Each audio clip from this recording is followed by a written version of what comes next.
It's that timeless pursuit of when art merges with the artist, where we put ourselves out there, find that moment of motivation, and ride the momentum, and then love the very art we create. These are all deeply linked to the soul of who we are. Some say you might be able to measure that, but perhaps it is a blind pursuit.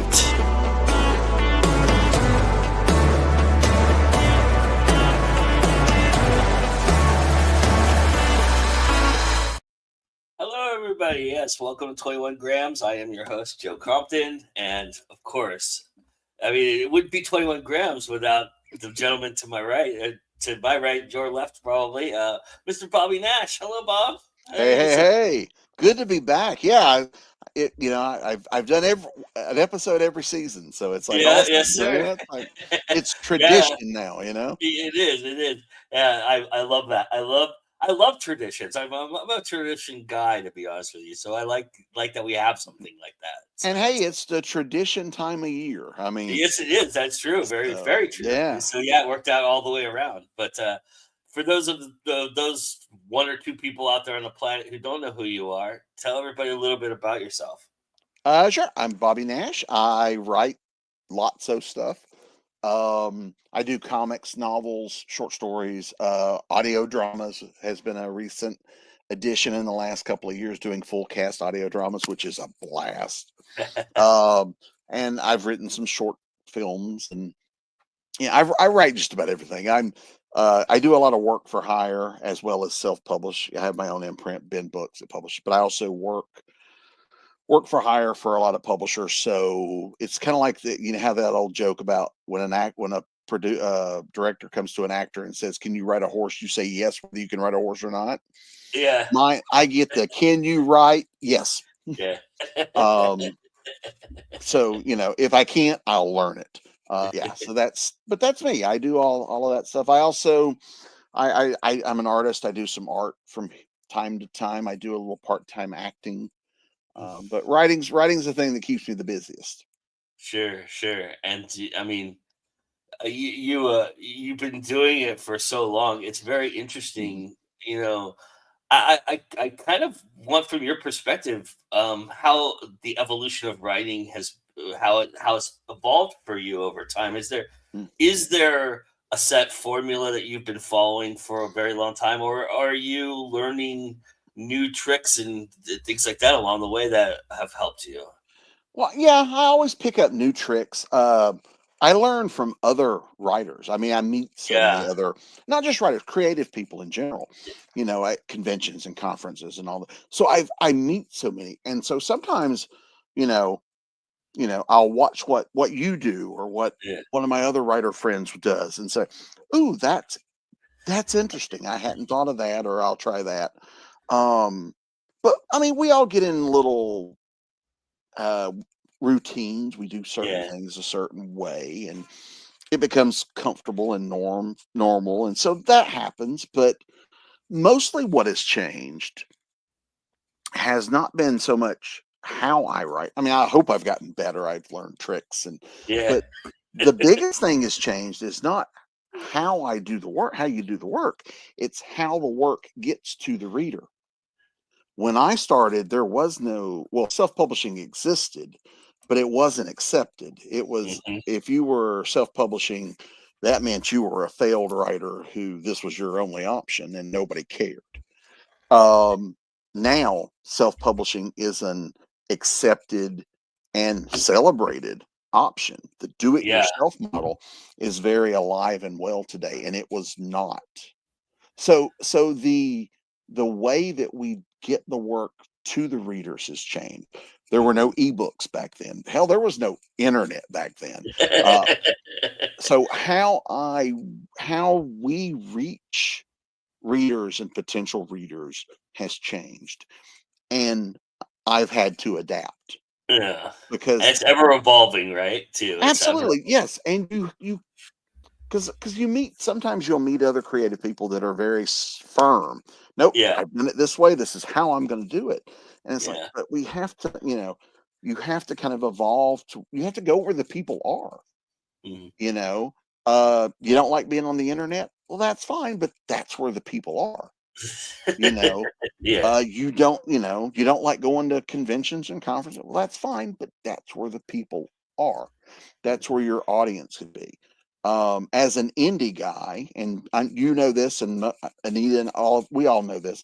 As an indie guy, we can't depend on Barnes and Noble to No. be our big seller, because it's Right. not. Because Yeah. as indie presses, they often don't stock us, Yeah. and so the way we reach people has changed so differently. I can't depend on a bookstore to be the only way. Even Amazon, I can't depend on just being on Amazon Mhm. or any other Barnes and Noble online or any of those online read. I can't depend on just being there to get people's attention. I'm a drop in an ocean. I've got to find a way to get people's attention. And so a lot of my day, I spend a lot more time thinking about this than I probably should. A lot of my day is broke down into learning new ways to promote, new ways to outreach, new ways to Uh-huh. reach people, and trying to come up with them. And it's exhausting. And I bet. and if it worked for this book, doesn't mean it's going to work for your next book. Mhm. And so finding all of those and navigating that is Mhm. is a challenge. And but I spend a lot of my time trying to figure out, yes, how can I get this book in front of readers. Is the world becoming bigger for you too? Do you feel like you have to go a little bit further than just like say Georgia to America to Canada? You're trying to find that worldwide kind of Yeah, reach as well. yeah, and it's easier today than it used to be. Sure. Yeah. And I gotta say, for no other reason, like the pandemic opened up a lot of opportunities like this one. Uh-huh. You guys were already doing stuff, but there are a lot of virtual events that started happening that Yeah. continue. And during those years, I did a library tour of libraries across the United States this way. I didn't have to Wow. travel, but I talked That's to busy. libraries, yes, because these libraries were looking for content that they Yeah. could put on their website or YouTube or something, so that people that normally came to the library for those things could still get content. And so I was interviewed by multiple libraries across the United States doing just like this, sitting in my office. I also got invited to talk to schools, Uh-huh. where they would have a big monitor, and like I couldn't see them, which was weird. Like I can't see them, but they could see me. Yeah. And someone would take questions from the audience and would just type them in, or would ask me in my ear, and I would just. But so these kind of things, born out of necessity, has been a great help. Um, you and I are not in the same state, and we can have this Yeah. conversation, and Yeah. we're in different time zones. I've done stuff like this with people in other countries. Yeah. So yes, this sort of thing helps. So finding ways to yes, to reach out to other, because I do see where books sell in other countries. And Sure. yeah, I I can't. And I would love to in person travel out of the states. My living situation just doesn't make that tenable to do it like I used to.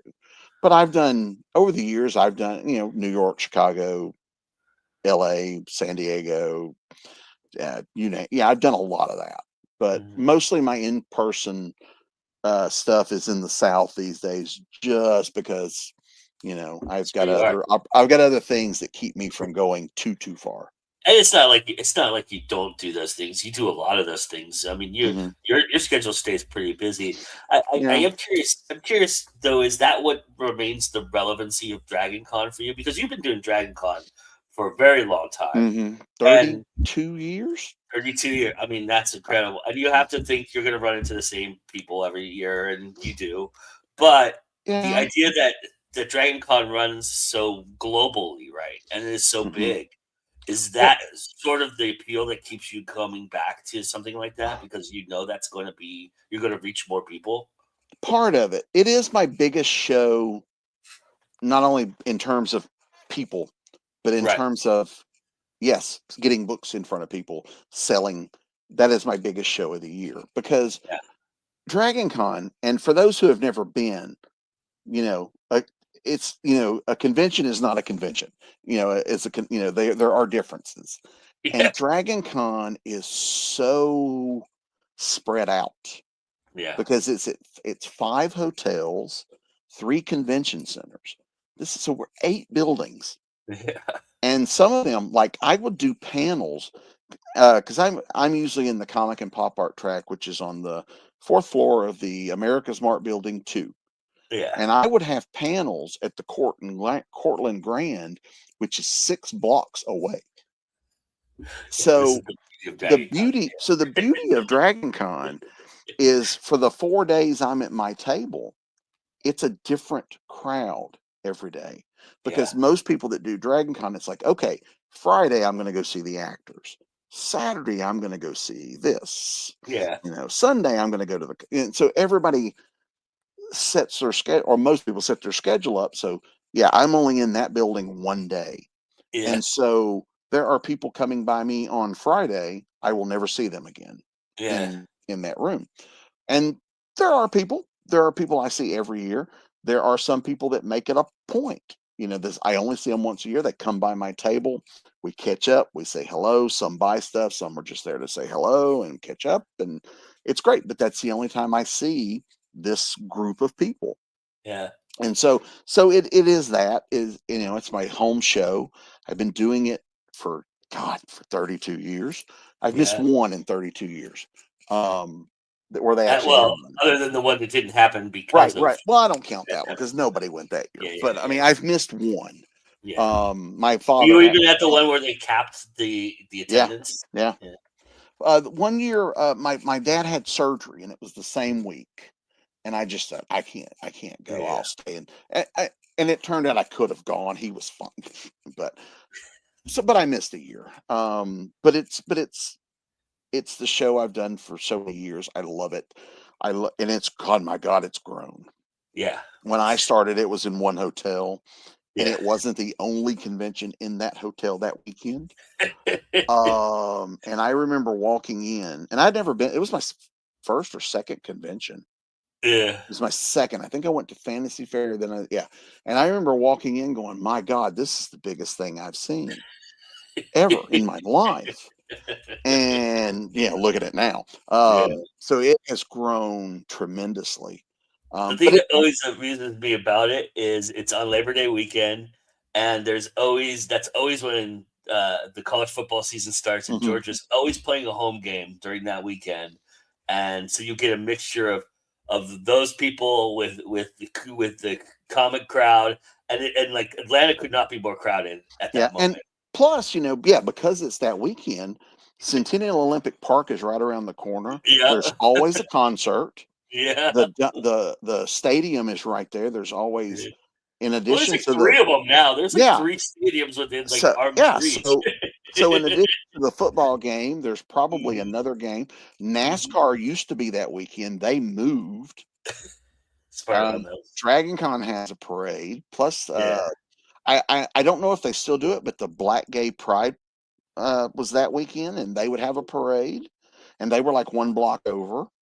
Um, and plus the aquarium's right there. There's all kinds of yeah. I mean that little section of Atlanta is just yeah. uber crowded.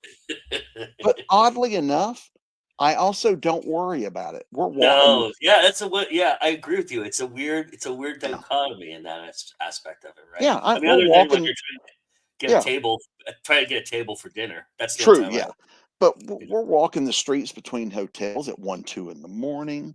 Yeah, Don't think a thing about it. If I was to go down there tonight at one, yeah, 2 in the morning, I'm not walking the streets of downtown Atlanta. yeah. No, I hear you. But That makes a lot of sense.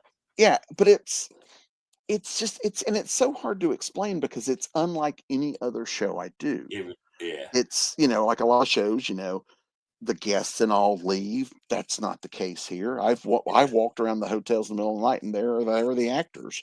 They're Yeah. just hanging out with everybody else. It is just it's its own thing, but it's my big Yeah. one of the year. Yeah, I, it's I think I I love it. think I told you. I think I told you this story. The first year that we met, actually, Hmm. that weekend, I stayed for. I was actually at an Airbnb off of downtown Atlanta. So, but I decided to stay the entire night because I knew something was going on the entire night. And so I was walking around, and William Shatner just joined a D&D game randomly on the Yeah, carpet, and that's shit that happens there. yeah, It's like that's what it is. yeah, and it's and I've met some great people because being a guest myself, I Yeah, rarely get to go and like go look at the other guests because I'm just busy. I don't get to do that stuff. yeah, And so, yeah, sometimes I get to meet, just walking around. And, oh, there's there's this guy, and yeah, yeah, and they're out there just they're enjoying the camaraderie aspect of it yeah, and the safety of as it. I well. think that I Yeah, think, I think there's something to be said about the safety of that it invites them to do those kind of yeah, things. So, absolutely. Yeah, it's not. Yeah, it's a different feel than like a yeah, San Diego or a New York or one of these big. I call them. They're almost like trade shows where it's more of yeah, that. Where as Dragon Con is more of a fan, and it's run by fans. yeah. Fans run all the content. There's not exclusivity like there is at San Diego Right. Comic Con and places like that, where there's this air of superiority or dynamic of celebrity that is exclusive to that world and that world Hmm. alone. And if you're not in, you're not in. But Yeah. Dragon Con doesn't have that. Dragon Con kind of knocks those walls down a Yeah. little bit. And especially where a lot of people have been going for a lot of times, Yeah, the guests feel comfortable walking around at night yeah, with everybody else because they're not being bombarded.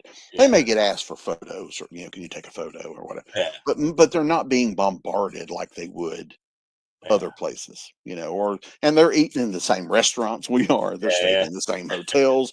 We're riding elevators to get, it's yeah. just its own cool little thing. Yeah. Yeah, that's interesting. I asked you that question initially because as a mystery writer, and somebody who's just delved into a character who I really find fascinating, and Mr. Myers, and we'll talk a little bit about that. But I'm wondering, has mystery evolved, and how have you had to change your approach to writing the mystery? Because it seems like there's smarter audiences, there's Hmm. more, there's less taboo, there's less, not being seen kind of idea. You have to tell more, and I'm curious if you've experienced that, if that's something that you've had to do to evolve. Yeah, you learn, like I said, you learn new tricks. My Hmm. biggest fear, like when I was writing Evil Ways, which was my Hmm. first, you can see up there, that was my first novel that got published. It wasn't the first one I wrote, but it was the first one that got published. When I was writing it, I had never written anything with mystery element. Oh, like there's a little, but not where it was the big thing. And so, because like the killer, I don't tell you who the killer is Right. until they figure it out. And so I'm dropping clues. Now, to me, every clue in there's got like a neon sign pointing at it going, hey, that's a clue. Yeah. And so, and that worried me. I was so worried that people are just going to go like, this guy can't tell a mystery to Yeah. save his life. And so it was a very pleasant thing after it came out. People are going like, okay, explain this to me. And they start asking questions about where, and I say, oh, well, this clue is here. Yeah. Oh, I totally missed that. And that made me feel a lot better. So, but it's a learning curve and I want to be one of those. I hate watching a movie or a TV show or reading a book that's a mystery. And the one clue the protagonist uses to solve the mystery, the audience never saw. Yeah. I absolutely, oh God, I hate that. Yeah. It's terrible. So to me, it's very important that I play it fair with the Yeah. audience. I want the audience to figure it out. Prove that you're smart. If you figure it out and hey, that's awesome. That'll also make me want to be better at making that harder to solve next time. But Yeah. So audiences, especially, audiences that have been watching them a while, it's not like when we were kids when you watched a mystery or something on TV and that was the end of it. Now Yeah. there's behind the scenes things, they're being interviewed, and they're doing YouTube chats with the cast and crew and the writers. And so the secrets are getting out there. Hmm. And so people know how it's done. So they kind of, because one of the curses, as you know, I'm sure, of being a writer is whenever you read something or watch something, oh, You I know. know, okay, that's the bad guy, you know, Yeah. um, because I just know, I recognize that that's in there for a reason. It's point, so when something surprises me, oh my God, that's awesome, because Yeah. I'm often not surprised just because I'm listening for those certain phrases or words and I know they mean something. Yeah. Um, and so in writing, I have to kind of be thoughtful of that because I know the audience is probably familiar, if they're mystery fans, they're familiar with how that works. Right. But that's where your characters help too, Right. because how your character responds to all those things becomes important. You know, Tom It's the thing Myers that and Abraham Snow look at things differently. Yeah, it's the thing that I think that Tom Myers is I really enjoy about Tom Myers is like you get kind of a window into his thought process because Mhm. everybody wants his opinion on all these things. And so the way you wrote like Standing on the Shadows is basically the mystery is solved in Tom's head Mhm. probably about I would probably say the first time he interviews the first key witness, he Right. knows exactly what's going on, right? He's figured it out already. But watching the others go along with the process and then ask him questions, they start to realize that he knows, and so Mhm. they start asking him questions. And I thought that was very a fascinating approach to writing a mystery that you're not giving anything away, but you're also solving the crime by leaving clues because you're Mhm. utilizing Tom's brain instead of the physical clues. Yeah. In that respect. I learned, and this I learned this from someone I've never met. It was we were talking about these, the commentary things. Uh huh. I was watching this commentary on. There was a show called The Shield Yeah. that Sean Love that Ryan show. created Yeah. and wrote, Yeah. and so there was this writers roundtable. I think I watched it on YouTube, but it was a bunch of writers. And before he was on, he created The Shield. He had done a show. He wrote for a show called Nash Bridges, Yeah. the Don Johnson Cheech Marin show. And so they had a bunch of writers from Nash Bridges, and all these writers went on to have their own shows. And he said something in there that he said, I learned this doing Nash Bridges that I took with me to The Shield. And even though there's all these characters on Nash Bridges, everything went through a Nash filter. Yeah. On the Shield, everything went through a Vic Mackey, filter. Even if other characters are doing anything, this is Right. their show. And so that stuck with me. So everything in a Tom Myers mystery, how does that go impact Tom? Even if Tom's not in the scene, Right. how does that impact Tom?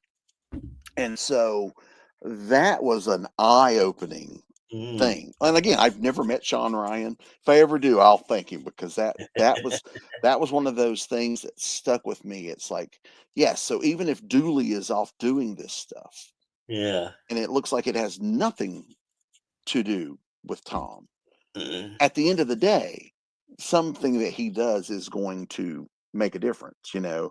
Is he Yeah. doing stuff that makes Tom go, dude, I'm worried about you? Or, something like, because there is a scene in one of the books where he's doing something and Tom later and says, is everything okay? Yeah. Something, you know. So there is that. The filter of it is his book. Right. So everything that happens in some way There there will is will there's a impact him. there's a cute little side hustle that's going on with Tom's daughter Hmm. in this book that is very similar to what you're talking about in that vein, where he's Yeah, kind of yeah, where he's you can see Tom working to try to figure out what is really going on, but yeah, people are telling him other things, right? And so it's yeah. kind of interesting. Yeah, and so he looks at, and because of the setting of the show, I mean, he's a small town sheriff, Yeah. so he thinks in a small town way, Right. and so it's what getting to know once I got to know the character, because if you've read Evil Ways, because Evil Ways is where he first appears, and he is Right. not the main character.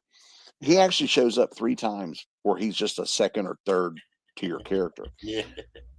There are things that has changed slightly from the Evil Ways, because when I wrote Evil Ways, I never intended to write this guy again.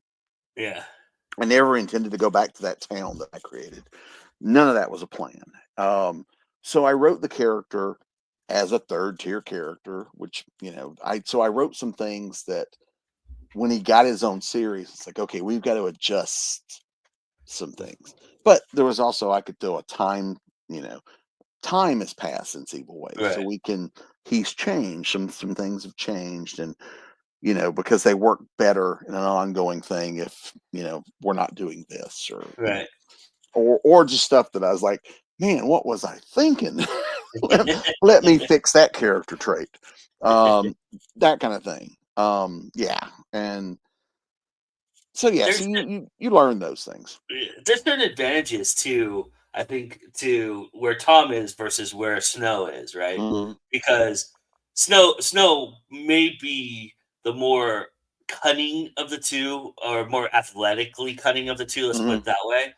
But Tom is so cerebral because he knows all his surroundings. Like, Right. there's not a nook and cranny of Somerville that he hasn't probably frequented or Yeah, because understand. he grew up there. Right. He's lived there all his life. Yeah, he knows the place. So he looks a lot smarter than maybe he truly is, because he has that knowledge of all of that. And so when one and one become two, he's able to know where two is to Mhm. find it. Whereas Snow, you might have to blow something up to get to where Snow gets to two, right? You know? Right, right, yeah, and I love that because it's Summersville is based very much on the town where I live, which is a Mhm. small town outside of Atlanta. But it's got other things like I wanted things my town didn't have, and Yeah. so I created this fictional town. But I love yeah, he grew up here, so we Yeah. can do all these things that are small town settings, like dealing with the former high school football coach who becomes Right. becomes part of the city council, which really happened here. Um, and the problems that could cause, or Right.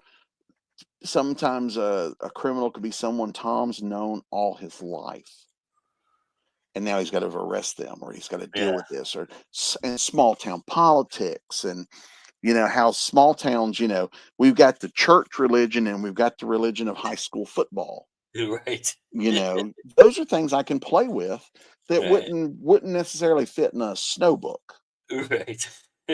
But seeing how Tom and playing with the town, there are certain things that even though they're not vital to the plot, I Right. can like the used car dealership and the changing signs. We see that at almost every book. It has nothing to do with the story, but it helps with the setting. Yeah, yeah.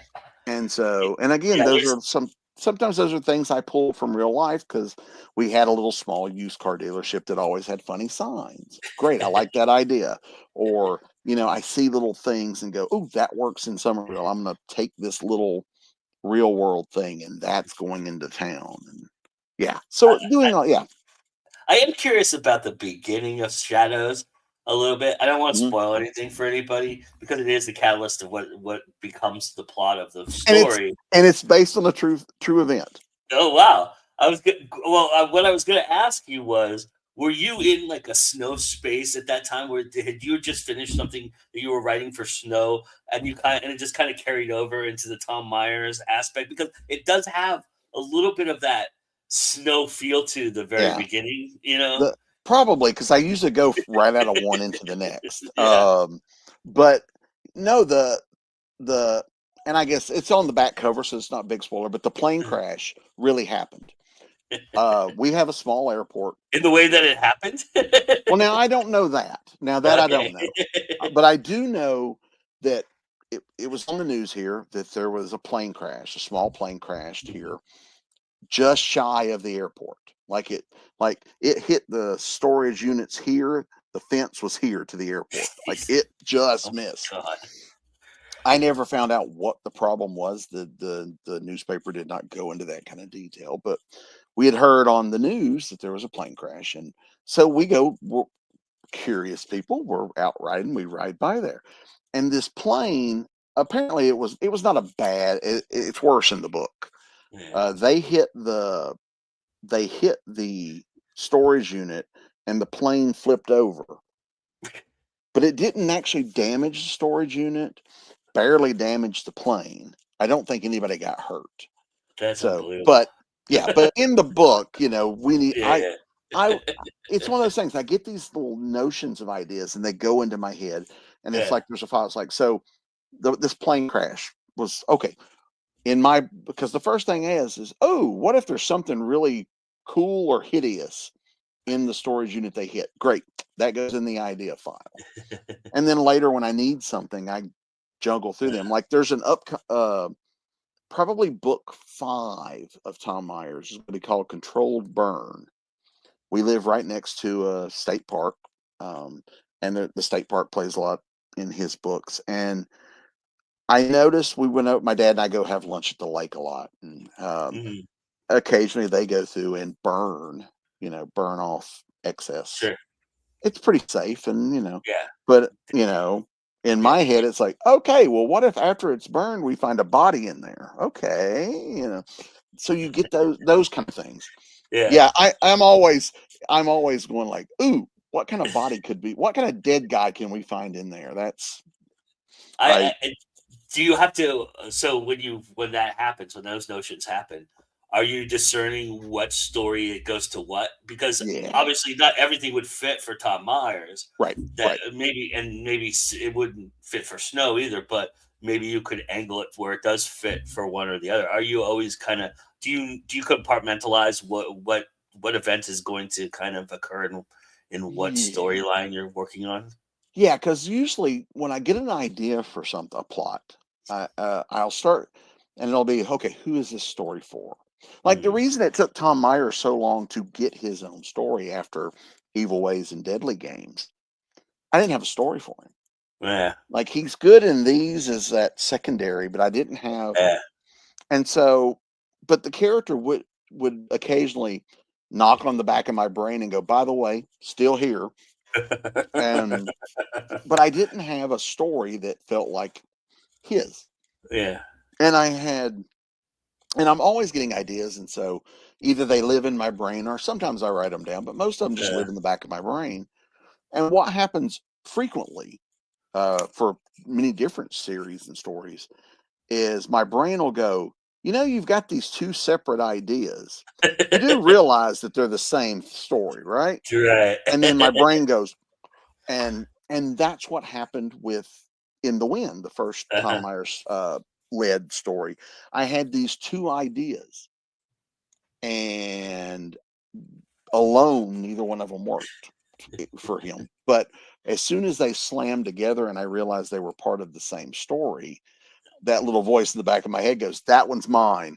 Yeah. I called dibs. And then from there, once that happened, then the character once the character moved from the back of my brain to the front of my brain, other ideas started just pollinating. So I've got loose, loose plots for 5 or 6 of them at this point, where I've got just an idea.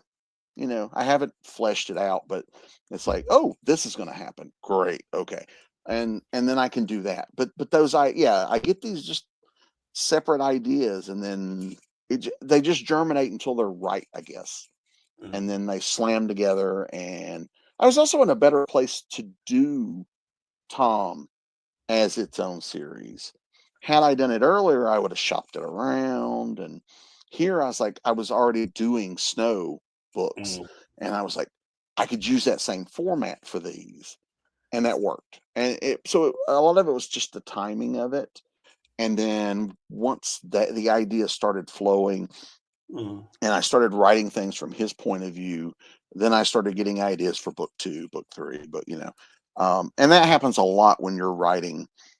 I'll be writing little character bits, and one of them will say Yeah. something that sparks an idea, and so you're jotting down notes. Okay, oh, we're going to kill that guy later. Okay, that's book 3. Great.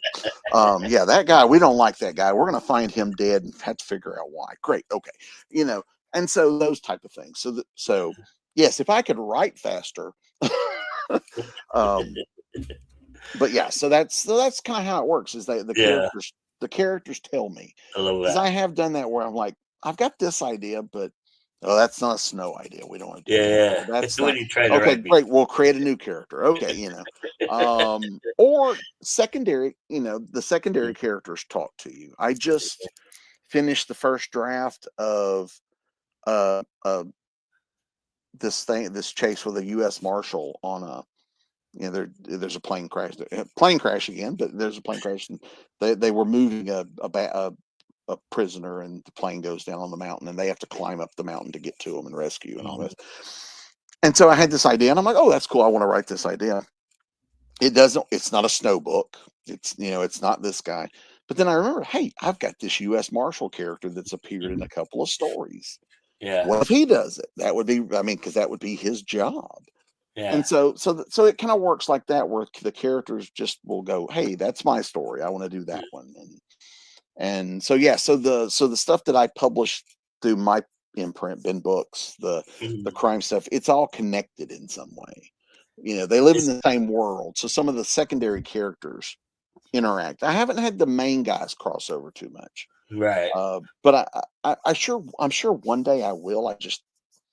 I've got to wait until I've got a story that's worthy of you know Snow and Myers working together, or that kind of thing. Myers on vacation somewhere in Geneva Yeah, or right. somewhere. Because Snow lives in Somerville, so it's not like they're not, you know, like Yeah. Tom Myers got a mention in one of the Snow books because there was a guy came to the house trying to kill him, and Yeah. Archer and Big John stopped him, and so the cops show up, and they're like, oh, I see Myers has got you. I see, because Mhm. obviously Archer would know him, that kind of thing. So, Yeah. or like Mac was in the wind, and Yeah. so there are those type of things. It's the same world, Yeah.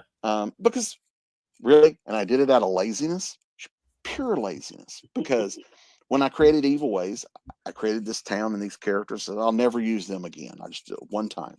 Then I'm Yeah. doing Deadly Games, and I'm like, I need a small town.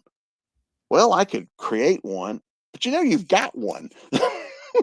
And so I'll just use that one, but I won't use any of the characters. I'll just use the city. Okay, great. But then this little voice goes, at any other time, this is where you would call the cops. To the point where, okay, we're going to call the cops. So here come the cops to solve the problem. And so they're in that book. Yeah. So it kind of becomes this thing where you just start trusting the characters, and it's like, okay, so I've invented this town. Why reinvent the wheel? We'll just use this town again. And so you need a U.S. Marshal. Why reinvent a new character? I've got one. They live in the same world. They've had the same president. We've had some of the same. Uh, Eventually, I'm gonna have to come up with a new one because he's been the president for at least 2 terms now. Um, Longer if you do it in real life, but Yeah. thankfully my books don't live in real time. But Right. but I've created a lot of characters like that. Uh-huh. I've got people if I need them, and then I How can much? create others. And yeah, How much does the stuff you do for hire influence what you're doing? Do you find that like you discover something through I don't know how much you're given if you're given the plot ahead of time or you're just given the character and you have to create the plot, but I'm sure there's situations of both. But I'm curious how much that influences how you write your true characters that are your and they're your IP. yeah. I mean, I learn a little bit from everything I do. Every Yeah. publisher has their own unique flavor Hmm. of how they do things, or Sure. they know what audience they're writing for. So there's do's and don'ts, there's Sure. guidelines. And I do learn things from doing, other people's characters, and even sometimes it's stuff I create, but it's for a publisher. And so I learn those type of things just from how they do things, what Mm. their editing is like, you know, what audience they're trying to reach. And so they're doing this, and I'm like, oh, that's kind of good. Maybe I shouldn't drop F-bombs in the snow book, or, or I try to keep that language down until it's important. Yeah, yeah, I think there's been two F-bombs in the snow books, but yeah, they're there so that they stand out because they fit that moment. yeah. And so, but whereas say Evil Ways is full of that stuff because it's Right. you know, that was more of an adult thriller, whereas Snow is more action based, so teenagers can read that. Not that teenagers don't know what an F bomb is, but you still think about that sort of thing. Mhm. But yeah, so you learn what their tricks are. Certainly doing media tie-ins or writing other people's characters. There's a Mhm. lot more do's and don'ts because they've already got other plans. There's also things you shouldn't do. Really, when you're doing other people characters you don't own, the Yeah, trick is to play with them and return them the way you found them. yeah, Unless they have specifically asked you to do something else. Don't cut yeah, off an arm, or don't get them married and have a child, and you're not, pitch them what you know I've used this example that writing other people's characters in media tie-in is like Star Trek. The original series, almost every episode started with the Enterprise flying through space. The crew is on the bridge. They're laughing. They're happy. Life is good. Then something bad happens. We have to deal with a whole bunch of crap. We solve the problem. And at the end of the episode, the Enterprise is flying through space. Everybody's on the bridge. They're laughing. They're happy. yeah, That's writing other people's stuff. yeah, I am doing the stuff between the beginning and the end. yeah. So the beginning and the end is where they are when I got them. And so yeah, so you can't kill Spock unless you've got a way to bring him back by the end of the episode. Right. Okay. So when you do that, knowing that helps you not pitch stories that you can't write, because sometimes you'll pitch a story and they'll go, yeah, you can't do that. Mm. But it helps. It helps cut down on them having to say no, which helps me because, hey, this guy's always sending us stuff we can write, we can publish. So Yeah. we'll hire him again. But yeah, but I learned tricks from doing that. And so, like when I did the snow shorts and I had other writers writing snow characters, having that experience, I was able to use that when I'm talking to other writers about writing my characters. Here's kind of the beginning. Here's where they are. Yeah. Feel free to play with them. Don't kill anybody. you know, I need these people. And also it's like, hey, this is what's coming up in the next two books. Right.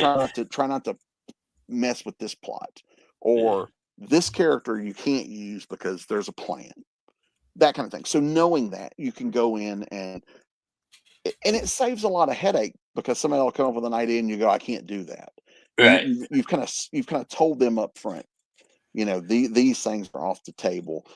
But having that character, here's the character. Like one of the coolest was Nicole Gibbons Kurtz come to me, and she was one of the writers, and she was like, I would like to write a story with Snow's mom. We had never met Snow's mom. Nice. She's Yeah. mentioned, but we've never met her. And so I was like, you know what? Great. So she and I talked. She told me her ideas, and I had some ideas in my head about Snow's mom because eventually we would meet her. And so she sent me some ideas, and I loved them. And I said, great, we'll work this in. Hey, we need to do this. There was a couple things where it's like, no, her relationship with her ex-husband is this. Right. Her relationship with her children is this. And then she went off and wrote this fantastic thriller, with Snow's mom. So when we ever do meet her in the main series, that will be the template for his mom. That's But awesome. it was because we knew what we could do, and we kept it in check. And other writers wrote things about the characters that I was like, ooh, I like that. Like Gary Phillips did a Big John Salmon's story, and he wrote a scene where Salmon and Archer are talking, and he called him Arch, which I'd never done before. That was a Gary thing, and I liked it so much that I was like, okay, that's going to be how they talk when they're alone. I love He's it. Mr. Snow when it's in a business setting, but when Right, they're right. alone, he's Arch. And it was one of those things. It was just it was a click. Oh my God, he's got their relationship Yeah, down perfect with just that. And so I learned stuff from the other writers, because I love. I tell you what, I had this huge fear when when I first reached out, and now I was smart. I reached out to writers I knew, Yeah, so I knew I was in good hands. They were going to turn me yeah. stuff I could use. But there was this fear of what happens if they don't do a good job. There was the worst fear of what if they write my characters better than Too I long. do. Yeah. And so, but like I said, I was smart. I went to people I already knew what they could do. Yeah. And so there weren't some big surprises of Yeah. them trying to do something that, they knew that they understood the assignment. They Yeah. and I knew that those writers would. And so all the writers I reached out to, yeah, I knew what I would get, which Yeah. is helpful when you're doing it for the first time of publishing other people. Sure. But yeah, but you learn stuff even doing that. Like I said, I learned stuff from how other people handled the character doing something. So yeah, so yeah. As, I don't know as if that answered your question Yeah, or no, not. no, it did. No, totally. I, last thing I want to talk to you about, then we'll play a little game. I, I'm curious when you're being commissioned to do stuff. Has there been moments when like somebody's come to you and said, "We're really stuck with this character. This character's stale. It's been going the wrong direction for a long time. We're looking for a new direction." And how you would approach that. Is that something you would approach differently than say, stay within the IP and this idea? I haven't really been approached with that particular thing. You did ask, and I didn't answer this. You did ask if they give me a plot or Hmm. whatever. Usually it's more of here's the Bible for the character. Like Sure. we're doing this for like when I did Green Hornet, the Green Hornet Bible, there are multiple versions of Green Hornet. Yeah. There's comic versions, there's the Right. book versions, there's the movie version, there's the TV show, the radio show. And so the publisher that I was working for, Moonstone, had the TV show version. I think they had the radio show version too, but we were Mhm. doing the TV show. That meant it was set in the 60s in Detroit. Yeah. And so that was very important to know. That's good information to know. Sure. And there's a good list of do's and don'ts. And so you then make a pitch just like you do anytime a publisher says you want to write something. You Yeah. make a pitch, and it's usually 1 page or 300 words, or they'll tell you it's got to be this. And if memory serves, Green Hornet it had to be a 300-word pitch, Wow. so it's about a page, about a Yeah. page. Yeah. And so I made the pitch, and it goes to Moonstone. Moonstone looks it over. Moonstone either accepts it or rejects it. Now, anytime you work for a publisher, that's usually where it goes. If they accept it, you go to work. Yeah. Doing other people, like they don't own Green Hornet. So then it goes to the people that own Green Hornet who have to approve or reject it. And you can get rejected for any number of things. Now, Sure. at that time, there wasn't really any movement on anything Green Hornet. So I think they were a little, um, like Lenient. the first story I pitched had a collector stealing the Black Beauty, and that's the Okay. catalyst for the story. Uh-huh.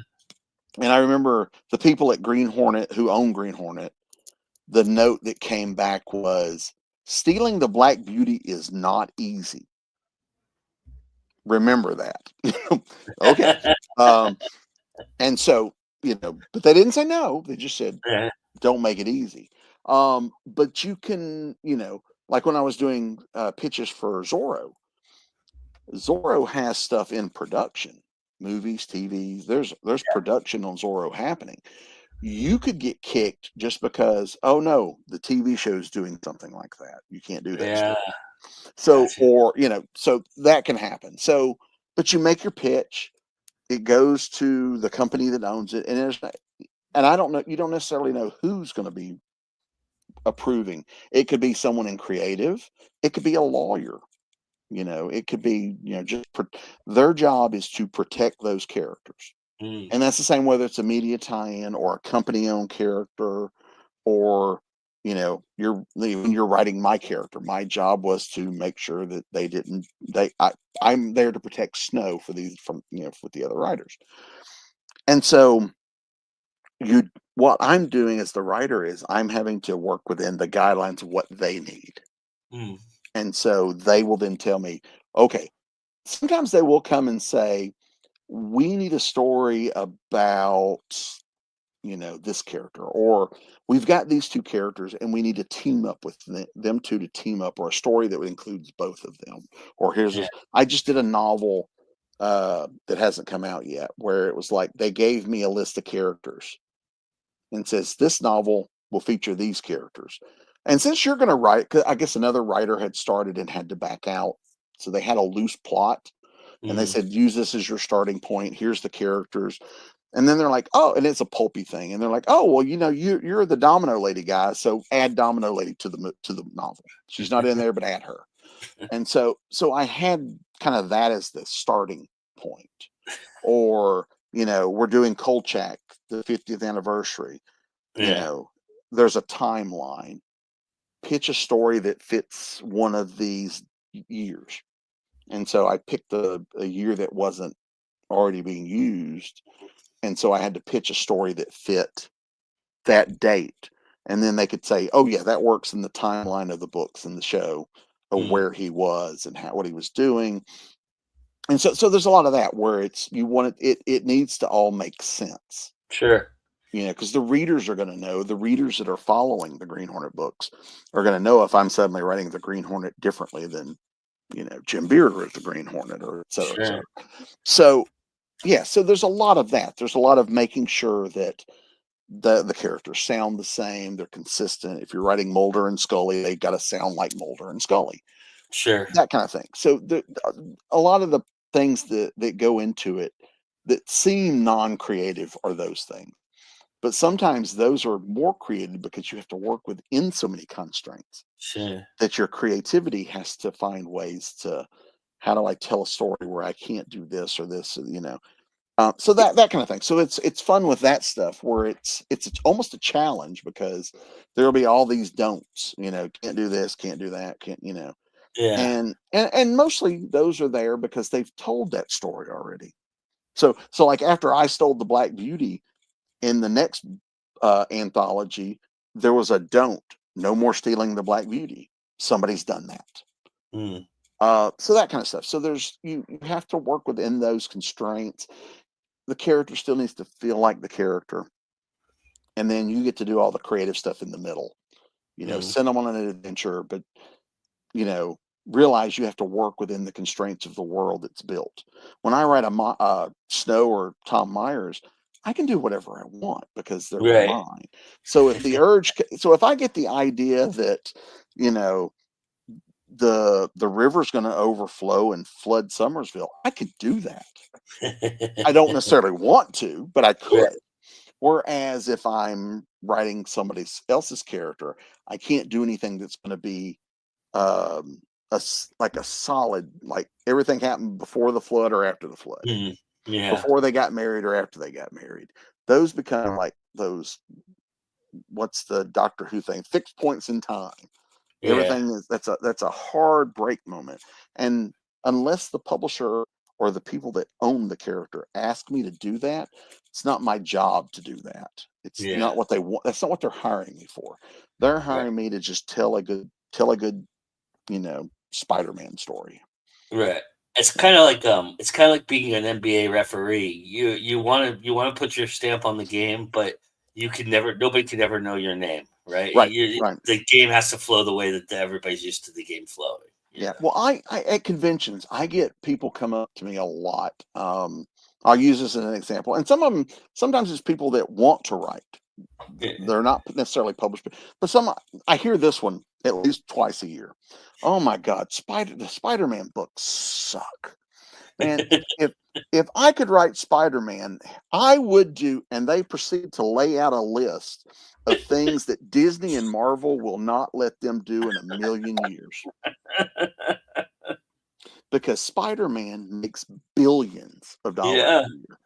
Their job is to protect Spider-Man. Yeah. So there's a lot of stories they're not going to let you do just because they know their They're audience. protecting. Yeah. Yeah. Yes. And so that's good information to have when you talk to publishers, Yeah. So I kind of go in and go, because whenever I get asked to pitch something or do something with characters I don't own, the first thing I ask myself is, okay, what are the 5 most obvious plots for this character? And I don't do those because somebody else has already pitched that. And so then I'll go in and say, okay, I'm not going to do those. So what am I going to do? What's the story that only Bobby can tell? What's the Nice. thing that's going to be Bobby's story, that'll make him stand out? And that's usually where I come up with something I try to do something that's just a little different, but still in those constraints, and tell a story that I like, that I think works, and hopefully they like. But yeah, but you always know that these 5 plots somebody's already pitched them. Nice. They're not that they're bad ideas, but No. it's low hanging fruit. I know somebody else beat me to it. Yeah. That makes So sense. yeah, so that's how they do. They don't always give you the plot. Sometimes they do. Sometimes they'll say, we've got this character and we're doing this, and we Yeah. need something that fits that mold. Other Yeah. times it's just like, I need a story with this character. Yeah. But very rarely I've never had the experience of, like you asked, where they come in and say, we need you to right the ship or fix this. Yeah. I've not had that experience. I know it happens, Yeah. but I have been invited back to other characters because they liked the way I handled them. Sure. Yeah. And it's like, okay, we liked how you wrote Domino Lady. We'd like you to keep Yeah. coming back, write more Domino Lady. So that kind of thing happens. But yeah, I've never had the experience where they just go, yeah, we've got this book and it's not working and we need you to fix. I've never. I mean, like I said, I'm sure it happens, Right. but it's never happened to me. No.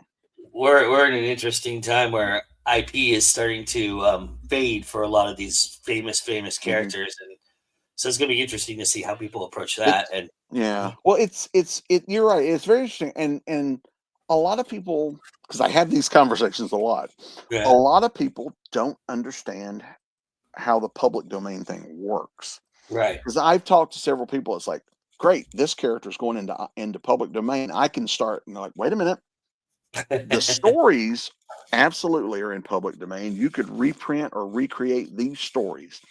You can't do new stuff because that character is still trademarked. yeah, So you can't do new stuff, but you can reprint the old stuff, and yeah, it gets murky. And then some characters don't. Like, I write Domino Lady for Moonstone. Domino Lady's public domain. They didn't, she appeared in 1936, 6 stories, and then was gone. yeah, So they never re-upped the copyright. No one ever put a trademark on them. So that is, Sherlock Holmes, public domain. yeah, Dracula, public domain. Now, but what that means, because I ran across this one, because Domino Lady is public domain. A few years back, I had this guy who was writing a Domino Lady story. And that's cool. And so he kept talking to me because he knew I wrote the character. And so he told me something he was going to do. And I was like, well, she's public domain. Those characters are not. Like, I created this character you're using. So yes, I created that just a couple of years ago. He is not a public domain character. I created that for that publisher. Yeah. So when when you're doing things like that, especially like if you write a Dracula story and you do, you're allowed what's in the Dracula stuff that's in public domain. Yeah. But that doesn't mean you're allowed everything that people that the public thinks of as Dracula. Like Right. there are certain things that have been added on over the years in other books or movies or TV that is not part of the public domain part. And so Right. you can write a Dracula and people will go, well, you obviously don't know Dracula. You didn't use this part or you didn't use this character. And it's like, well, that character is not public domain. I don't have rights to that character. So there's a lot of that Yeah. it gets murky, and there's a lot of people that just jump into it. And I've written my share of public domain stuff working for other publishers, and I don't really have a desire to do it myself. Mhm. But I've done it for other publishers, although I just got my rights back to something from another publisher that was going to happen that's not now, that I'm just going to do myself, and they were both public domain characters I did for them. But so I guess I'm Nice. about, but yeah, well, just some issues, but but yeah, so there's a lot of that, and there's a lot of Yeah. that you have to understand that yes, Zorro is public. The Zorro early stories are public domain. The character, you can't do new stuff because someone still owns and has it Yeah. trademarked, and so you Yeah. can't do this. And there's a lot of that with a lot like Green Hornets the same way. Yeah. The early serials are public domain. That's why you see these little fly by night companies that put out here's the Zorro on DVD, and Yeah. because they can reprint those without paying a licensing fee. Yeah.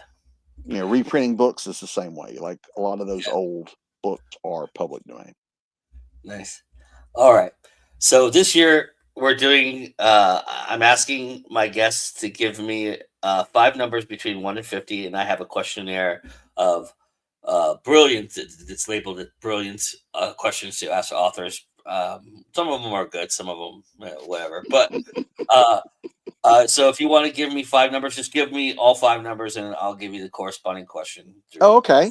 Let's go 5, Okay. 14, 30, 40, and 50. I'm curious what that last one is. Well, I can tell you 30's been asked before, so that'll be interesting. Okay. Okay, so number 5 is, what are some common traps you find aspiring writers get into more than experienced writers? Cop copying other. We were inspired and we learn from other writers, other books. It is, and I'm as guilty of this as anybody. Sometimes we go, "Ooh, I like that idea," and we write it just like it was. And then you're like, "Oh, wait."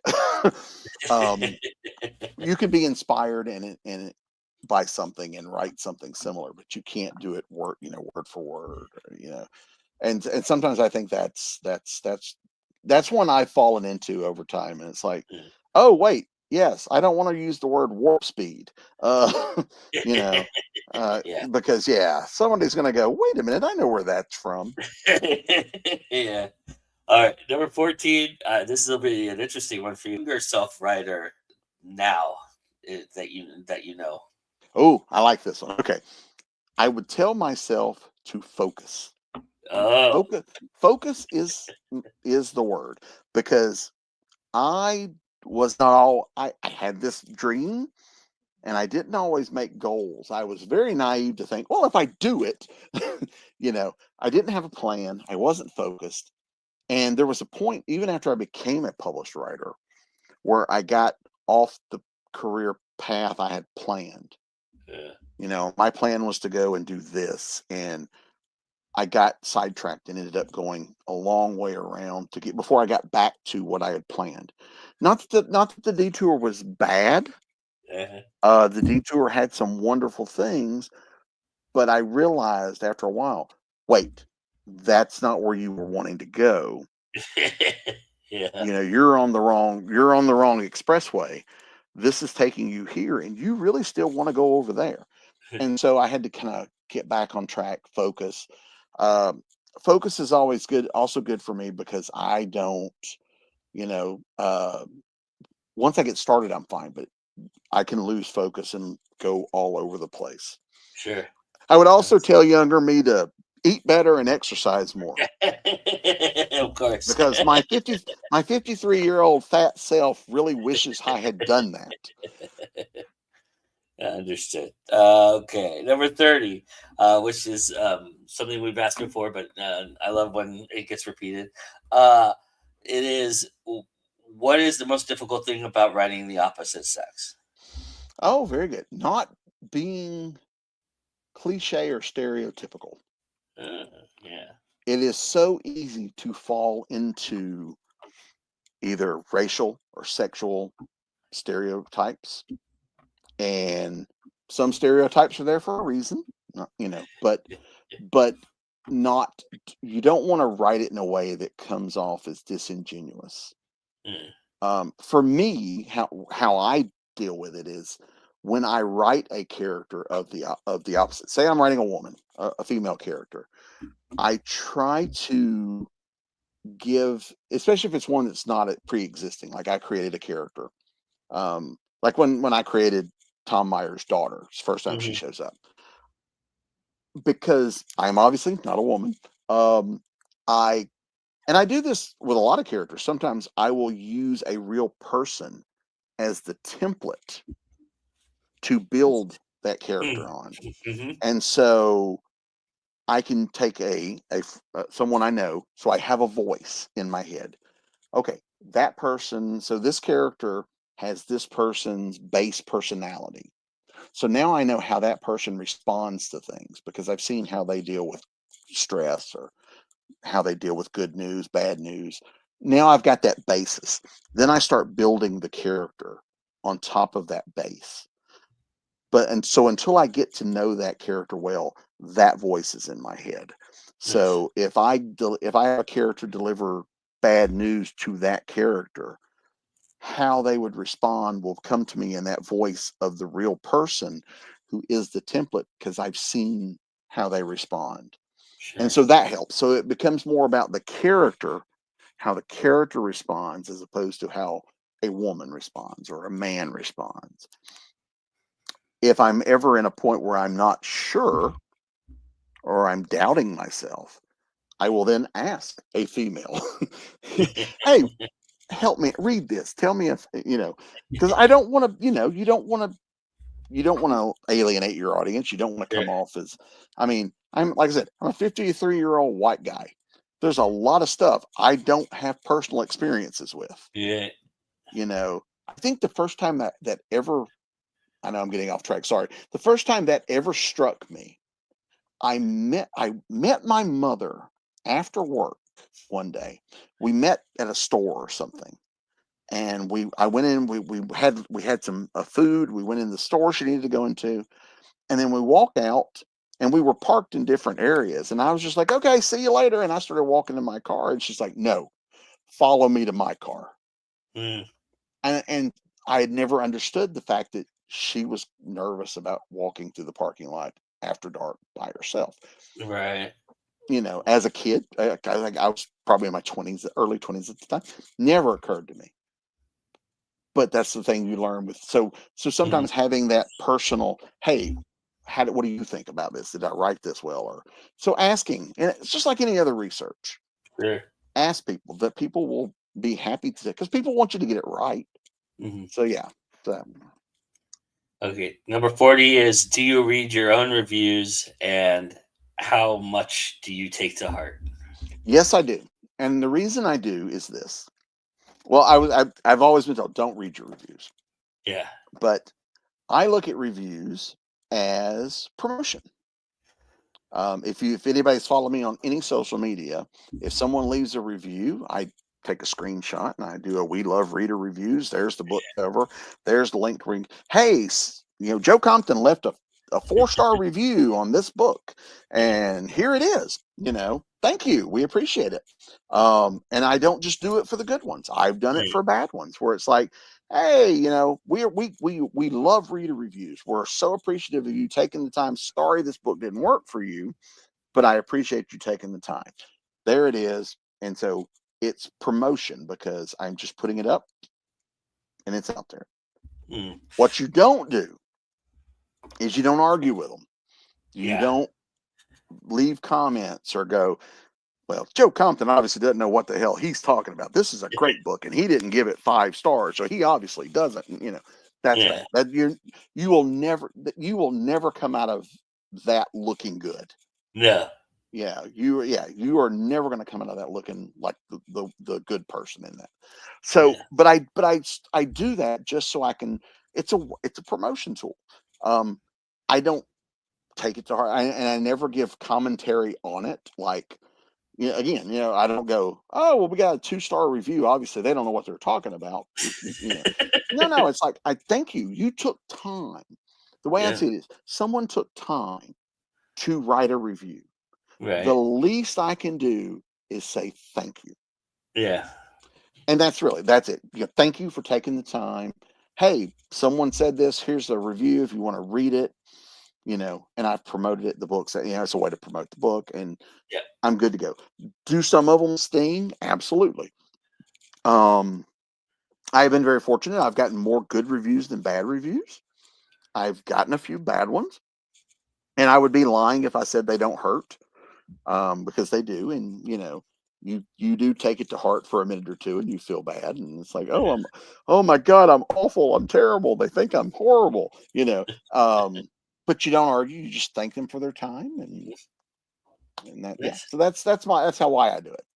Nice. All right. Number 50 is, and I'm phrasing this question because it said it to emphasize this one word, and that is, do you believe in writer's block? No, I believe that you can get in your own head sometimes, and you've caused yourself to think I can't do it, or you've hit a plot wall and you don't Mhm. know what to do next. That's not writer's block. Writer's block would mean I sit down and go, oh shit, I don't know how to write. Can't form words. I've been tired enough that's happened, but I knew I was tired. It wasn't I got up that morning, I feel great. I sat down and go, I don't know what to Yeah. write. I can't write anything. That's writer's block. And I don't believe, because no other, you know, no other industry has that. Right. You know, do you get cashier's block when you go, if you work at as a cashier? Do you get waiter's block? I hear plumbers block all the time, so I'm just trying to come up with different ones. We get stage fright and things like that Sure. when you're out and about. Sometimes I've been out at cons and panels, and a wave of shyness washes over me, or Uh-huh. that happens, and I'm sure musicians get on stage and it's like, oh God, there's a lot of people here, but Yeah. then we all get it. You get over it and you do the work. And so my problem is not that I have writer's block. My problem is, because this is my job, like most people, I'm hardwired to avoid doing my job as much as possible. And it's because there are days where I would rather do anything else. Mhm. Once I sit down and start working, I'm fine. I'm in the zone. I remember, you know what? You love this job. I think I've probably told you this before, but it's like, it reminds me of that old joke where it's a real writer when they go, I'm a writer. Today I'm going to write. But first, and you can just Yeah. because I can't write until the office is clean. Oh, I Yeah. can't write until I've Everything's got mowed to the be lawn. perfectly. Yeah. Yeah, and that happens to a lot. Yeah. Procrastination, I think Yeah. all authors have it. We all do it. Yeah. But I've never sat down and go, I don't know what to write. I don't know how to write. I can't write. I can't make words. I can't. I've had some days where the words don't flow well, and I realize my brain is thinking of something else, or you just need a break. You're tired. Oh my God, you've been working long hours this week. You're just tired. Take a Yeah. night and go take a nap. Sometimes that helps. I've done that in the middle of the day. It's like I've been writing for 4 or 5 hours and my brain has turned to mush, and I go Uh, take a 30-minute power nap and come back and I am ready to go. And so yeah, I don't know. I think with some it's possible some people use it as a crutch. Yeah. Because there is a difference between not feeling like writing or not knowing what to Yeah. do in this story. You've written yourself Absolutely. into a corner than it is to not be able to write. And so, yeah. There's this famous interview I love to talk about when people talk about certain things like this, when about stage fright and things like that.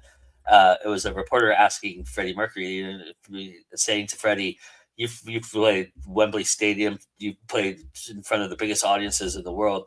Do you ever still get nervous when you go out there?" And he goes, "Darling, the only time I ever get nervous is when I wake up and look in the mirror. That's the only time I've ever been nervous." Yeah, because it's well, and also there's the difference too between there's a lot of people that do this as a hobby. Right. And so when writing and art was my hobby, I did it when I felt like it. There was no concern of deadlines or anything like Right. that. Now that it's my job, there are added pressures. Yeah. I've got to meet deadlines.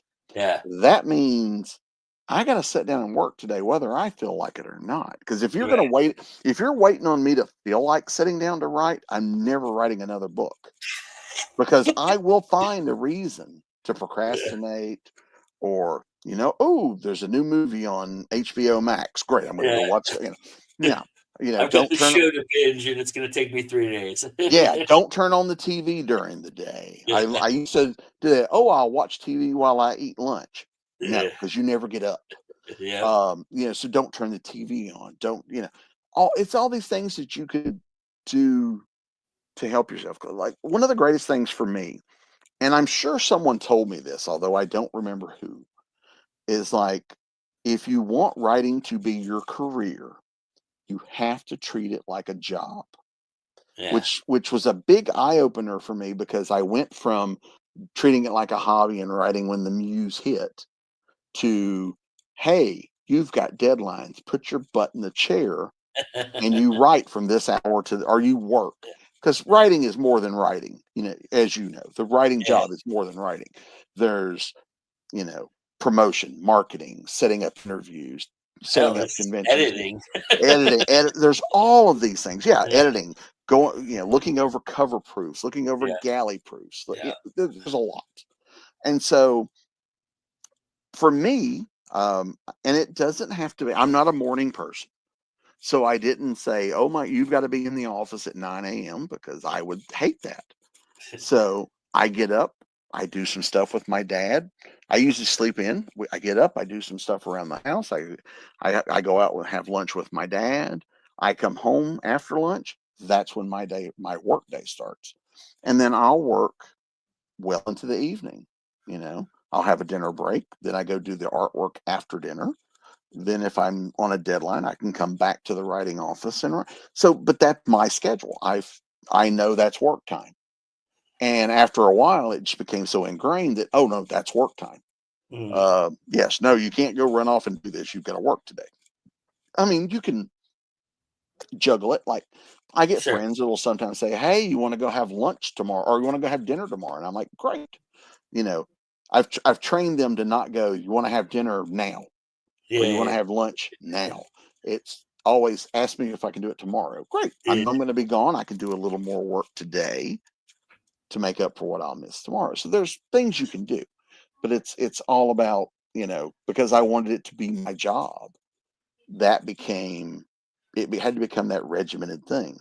But then because I'm so hardwired to rebel against working, now it's like I have to make myself come to the office because it's like, man, this would be a good day to sleep in. Nope, get up. Oh, this would be a good day to go to the movies. Nope, you got a deadline this week. Yeah. So there's that. Yeah. So Nice.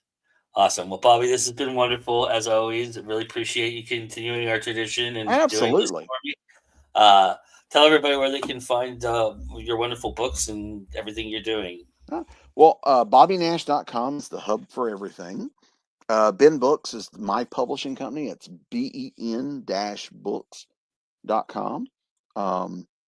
That's the stuff I do myself. So BobbyNash.com will have everything from other publishers and all that stuff. So I'm on all the social medias. You can find me at Author Bobby Nash on Facebook. at Bobby Nash on Twitter, X, whatever they're calling it this week. Bobby Nash writes on Instagram and Threads, and I think it's Bobby Nash writes on Blue Sky as well. Right. So yeah, I'm on all those. I have a Patreon page. It's all out there. Yeah. Everybody go check that out and come back here to Go Indie Now in about an hour and a half and come and sit with Vanessa as she does her show tonight. Who Bobby was the very first guest I on. was yes. Always Um, always good to see Vanessa. Yes, we live fairly close together, so we do a lot of shows and signings Yeah. and things where we're both there. she's gonna have Anita Stewart on, so that's gonna be awesome. Very nice. Right? So come back and see that, and thanks for everybody for joining us. And remember, that's always time to go indie now. We'll see you again soon. Bye, everybody.